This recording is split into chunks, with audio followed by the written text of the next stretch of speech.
આજે તો ઘરે બનાવ્યા રસપુરી। હેલો મિત્રો, જય શ્રી કૃષ્ણ, સ્વાગત છે તમારું એક નવા વ્લોગમાં। આજે અમારી ઘરે હતો રસ, પૂરી અને બટેટાના પ્રોગ્રામ। તો હું ને યજ્ઞેશ લેવા નીકળી ગયા રસ। આવી ગઈ હતી બસ, તો બસમાં બેસીને અમે બેઓ પહોંચી ગયા નટરાજ સ્ટોરમાં, જે આવેલો છે રેનસલેન્ડ નટરાજ સ્ટોર, જ્યાંથી અમે લઈ લીધો રસ। રસ લઈને હવે અમે જઈએ છીએ ઘરે। ઘરે જતાં જતાં વિડીયો શૂટિંગ કર્યું। વિડીયો શૂટિંગ કરીને 10 મિનિટ ચાલીને ફાઇનલી અમે પહોંચી ગયા ઘરે।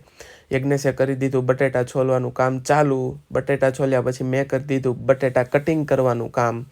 ત્યાં આવી ગયા અમારા ઘરે એક મહેમાન, એ કે પૂરીનો લોટ તો હું જ બાંધીશ। કીધું વાંધો નહીં, તું બાંધવા માંડ। પૂરીનો લોટ બાંધ્યા પછી વણવાનું કામ ચાલુ કરી દીધું, પણ અમારથી ગોળ થતી નહોતી। તો એક સરસ મજાનો ગોળ વાટકો લઈને અમે પૂરી કરી દીધી ગોળ, જે તમે જોઈ શકો છો। 2 કલાકની મહેનત કરીને ફાઇનલી અમારા રસ પૂરી થઈ ગયા રેડી, જે અમે ખૂબ ખાધા અને ખૂબ જ મજા આવી ગઈ। તો હવે મળશું એક નવા વ્લોગમાં, ત્યાં સુધી Tata, bye bye, C you, જય શ્રી કૃષ્ણ।